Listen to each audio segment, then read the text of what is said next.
Hello everyone, आज हम metaphysical poets को डिस्कस करने वाले हैं एंड मेटाफिजिकल पोएट्री को डिस्कस करने वाले हैं। मेटाफिजिकल पोएट्स थे जो 17th सेंचुरी के अराउंड अपने वर्क्स को लिखा करते थे। The metaphysical is a combination of two words meta and physical. तो मेटाफिजिकल जो वर्ड है वो कॉम्बिनेशन है टू वर्ड्स का, मेटा और फिजिकल का। Meta means beyond and physical means physical world, भौतिक जगत। तो पूरा मतलब हुआ the things that are beyond the existence of physical world. वो चीजें जो भौतिक जगत से दूर की हैं, आध्यात्मिक हैं, उनके बारे में जो पोएट्स बात करते थे उनको मेटाफिजिकल पोएट्स बोला गया है। The term metaphysical was used by 18th century critic Samuel Johnson. और सैमुअल जॉनसन जो 18th सेंचुरी के क्रिटिक थे, उन्होंने मेटाफिजिकल वर्ड का यूज किया है to describe a group of 17th century English poets. 17th century के इंग्लिश जो पोएट थे उनको डिस्क्राइब करने के लिए सैमुअल जॉनसन ने मेटाफिजिकल वर्ड को यूज किया है।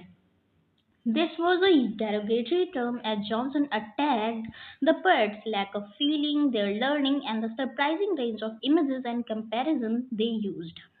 तो सैमुअल जॉनसन ने 17th सेंचुरी के जो पोएट्स थे उनको उनकी तारीफ करने के लिए ये मेटाफिजिकल वर्ड यूज नहीं किया। उन्होंने उन पे अटैक करने के लिए ये वर्ड मेटाफिजिकल यूज किया है, वो पोएट्स को डिस्क्राइब करने के लिए जो जिनमें भावनाओं की कमी थी, lack of feelings, learning and the surprising range of images and comparison they use.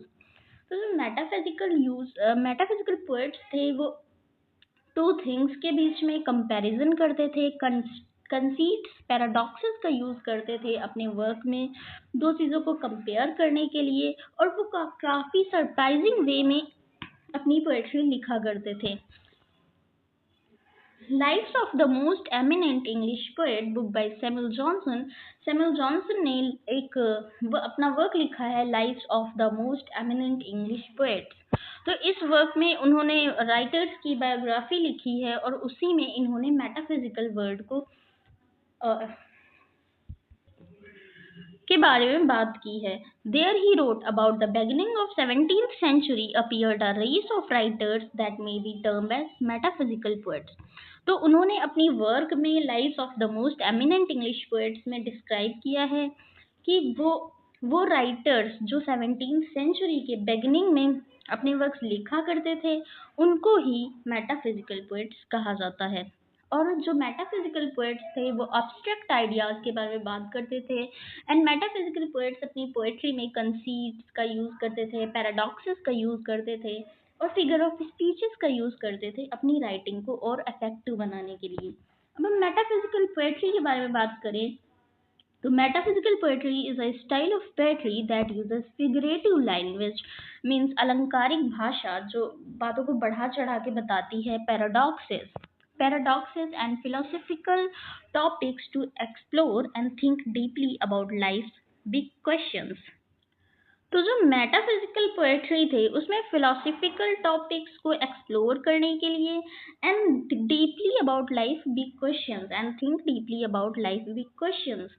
तो जीवन के विषय में जो बहुत गहराई से सोचते थे एंड फिलोसफिकल टॉपिक्स जो आध्यात्मिक टॉपिक्स थे, स्पिरिचुअल टॉपिक्स थे, उनको एक्सप्लोर करने के लिए वो फिगरेटिव लैंग्वेज, अलंकारिक भाषा का यूज करते थे एंड पैराडॉक्सेस का यूज करते थे। पैराडॉक्सेस एक लिटरेरी डिवाइस होती है जो कॉन्ट्रडिक्टरी आइडियाज को यूज करती है एक मीनिंग बनाने के लिए। It often uses extended metaphors called conceits। और ये जो मेटाफिजिकल पोएट्री थी, मेटाफिजिकल पोएट्स थे, इनमें ये कंसीट्स का यूज करते थे जो to compare a person spiritual faculties to physical object. तो पर्सन की जो स्पिरिचुअल फैकल्टीज, जो स्पिरिचुअल बिलीफ्स थे, आध्यात्मिक जो विश्वास थे, और जो फिजिकल वर्ल्ड था उसके ऑब्जेक्ट से कंपेयर करते थे। जैसे जॉन डन की है पोएट्री, उसमें उन्होंने लवर्स को कंपस से कंपेयर किया है लवर्स को। तो इन्होंने ऐसा सरप्राइजिंग वे में यूज किया है। अब हम कैरेक्टरिस्टिक्स ऑफ मेटाफिजिकल पोएट्री के बारे में बात करेंगे। It reveals a union of mind and soul, of thought and emotions. तो जो मेटाफिजिकल पोएट्री थी वो मन और आत्मा के मिलन के बारे में बात करती थी, वो रिलीजन पे बेस्ड होती थी पोएट्री, एंड वो एब्स्ट्रैक्ट आइडियाज के बारे में बात करती थी, प्लेटोनिक लव के बारे में बात करती थी, थॉट एंड इमोशंस विचार और भावनाओं के बारे में बात करती थी। Metaphysical poetry mainly deals with love and religion. तो मेटाफिजिकल पोएट्री जो मेनली ये डील करती है लव एंड रिलीजन, प्रेम और रिलीजन, रिलीजन होता है धर्म, लव प्रेम और धर्म के बारे में बात करती है। आगे देखते हैं characteristics of metaphysical poetry. Paradox. तो पहली जो कैरेक्टरिस्टिक्स है वो पैराडॉक्स है। Metaphysical poetry often uses paradox to convey complicated ideas. उलझे हुए विचारों को व्यक्त करने के लिए जो मेटाफिजिकल पोएट्री थी वो पैराडॉक्सेस का यूज करती थी। तो पैराडॉक्सेस एक लिटरेरी डिवाइसेस होते हैं that use a contradictory ideas to create a meaning. Contradictory means असंगत, असंगत चीजों को यूज करते हैं टू कन्वे कॉम्प्लिकेटेड आइडियाज, और अपने आइडियाज को बताने के लिए, अपने उलझे हुए विचारों को बताने के लिए वो पैराडॉक्सेस का यूज करते हैं। जैसे दो अलग अलग विचारों को जो बिल्कुल कॉन्ट्राडिक्टरी हैं वो एक साथ कभी भी मैच नहीं करते, लेकिन वो पोएट ऐसे पोर्ट्रे करते हैं कि उनको एक साथ रखते हैं एंड अपनी बात को कहते हैं। कंसीट्स, जो दूसरा कैरेक्टरिस्टिक है वो कंसीट्स है। Metaphysical poets use inventive conceits to convey themes such as love, time and the human experience.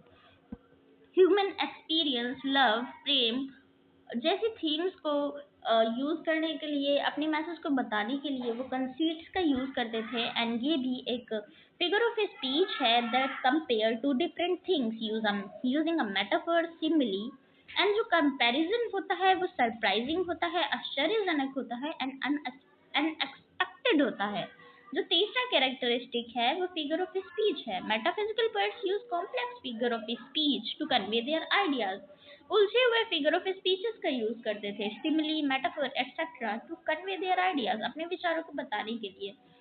और जो एक और कैरेक्टरिस्टिक है abstract ideas. Metaphysical poetry often uses, explores abstract ideas versus the physical world. अपने आध्यात्मिक ideas को और भौतिक जगत की चीजों को वो एक्सप्लोर करने के लिए, डीपली थिंक करने के लिए वो एब्स्ट्रैक्ट आइडियाज को यूज करते थे। आगे देखते हैं इंपॉर्टेंट मेटाफिजिकल पोएट्स। अब हम इंपॉर्टेंट मेटाफिजिकल पोएट्स के बारे में डिस्कस करें तो जो सबसे पहले पोएट है जॉन डन है। John Donne was a leader of the group. John Donne metaphysical poets के लीडर थे। और जो दूसरे पोएट हैं George Herbert, Richard Crashaw, Abraham Cowley, Henry Vaughan and Andrew Marvell, ये सारे पोएट्स मेटाफिजिकल पोएट्स की कैटेगरी में आते हैं। अब हम एग्जाम्पल देखें मेटाफिजिकल पोएट्री की। तो पहला एग्जाम्पल है to his coy mistress by Andrew Marvell. Andrew Marvell ने अपना एक पोएम लिखा है टू हिज कॉय मिस्ट्रेस, और वो मेटाफिजिकल पोएट्री की कैटेगरी में आती है। The poem uses metaphysical conceits to compare the growth of love to the growth of vegetables. उन्होंने वहां पे कंपेयर किया है ग्रोथ ऑफ लव को ग्रोथ ऑफ वेजिटेबल से कंपेयर किया है एंड्रयू मार्वेल ने अपनी poem to his coy mistress में।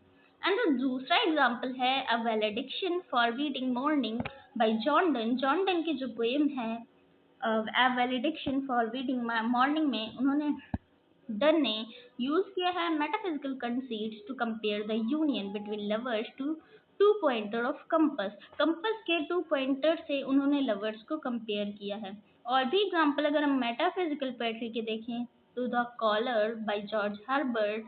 जॉर्ज हर्बर्ट की poem the collar, the good morrow, holy sonnet 11, the flea by John Donne, और जॉन डन की पोएम्स ज़्यादातर मेटाफिजिकल कैटेगरी में आती हैं। तो यहाँ पे ये वीडियो खत्म होती है। आई होप आप लोगों को मेटाफिजिकल पोएट्री समझ में आया होगा। Thank you for watching.